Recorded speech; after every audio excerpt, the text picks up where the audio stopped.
नमस्कार दोस्तों, मैं हूं राजीव और आप देख रहे हैं अमानत नॉलेज। दोस्तों, आज हम जानकारी प्राप्त करेंगे कि दो भाई राम और श्याम हैं।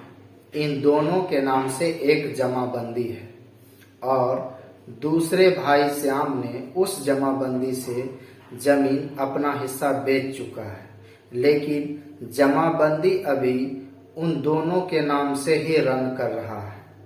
तो फिर उनका हिस्सा माइनस नहीं हुआ तो आगे क्या होगा दोस्तों, इसी को जानेंगे। और जानने से पहले आप हमारे चैनल पर नए हैं तो चैनल को सब्सक्राइब कर लीजिए और बेल आइकन प्रेस कर दीजिए, क्योंकि जमीन संबंधित नॉलेजेबल वीडियो मैं आपके लिए लाता रहता हूं।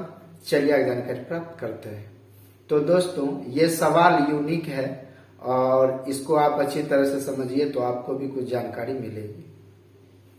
दोस्तों, जमाबंदी कायम होता है या तो मान लीजिए जिस समय सर्वे होता है, खतियान बनता है तो खतियान के आधार पर जमाबंदी कायम होता है, या फिर मान लीजिए कोई व्यक्ति जब जमीन रजिस्ट्री कराते हैं या फिर मान लीजिए उन्हें दान में मिलता है, किसी न किसी रूप में जब मिलता है तो फिर उसका दाखिल खारिज होता है और उनका जमाबंदी कायम होता है।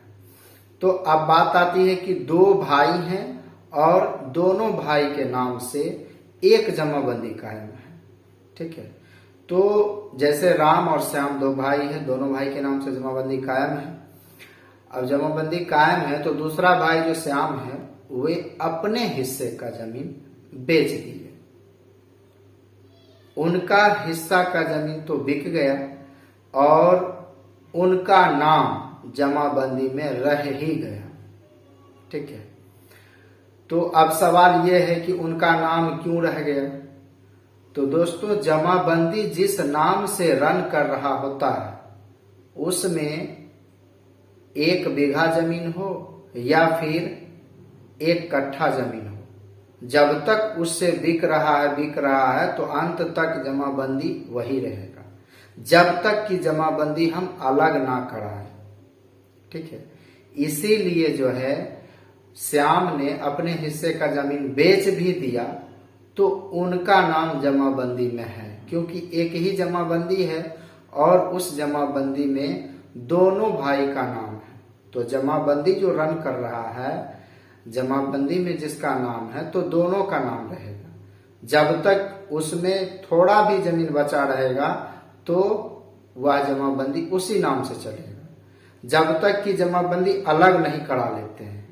यदि राम श्याम दोनों भाई हैं और श्याम अपने जमीन का, अपने हिस्से का जमीन वो बेच दिए, तो उनको, राम को चाहिए था कि उसी समय दोनों भाई अपना अपना जमाबंदी अलग करा लें। यदि जमाबंदी अलग हो जाता तो श्याम ने जो बेचा उनका जमाबंदी समाप्त हो जाता और राम का जमीन है तो उनका जमाबंदी उनके नाम से रन कर रहा होता। तो यही प्रॉब्लम है कि एक ही जमाबंदी में दोनों भाई का नाम था और इसलिए जो है वह अभी तक भी शो कर रहा है। ठीक है, अब आप बात करते हैं कि मान लीजिए श्याम ने बेच दिया तो वो फिर और उनका भी नाम है और अपना हक जता रहे हैं, तो इसके लिए आपके पास एविडेंस होना चाहिए। ठीक है, और आप एविडेंस इकट्ठा करें कि कुल इतना रकबा था और इसमें से जो है ये अपने हिस्से का जमीन बेच चुके हैं। तो इस तरह का आप दस्तावेज तैयार करें, तब उस जमाबंदी पर सिर्फ राम का ही अधिकार होगा। ठीक है दोस्तों, उम्मीद करता हूं समझ गए होंगे। अगर समझ में आ गया तो वीडियो को लाइक और शेयर करना ना भूलें। मिलते हैं नेक्स्ट वीडियो के साथ, तब तक के लिए अलविदा। थैंक्स।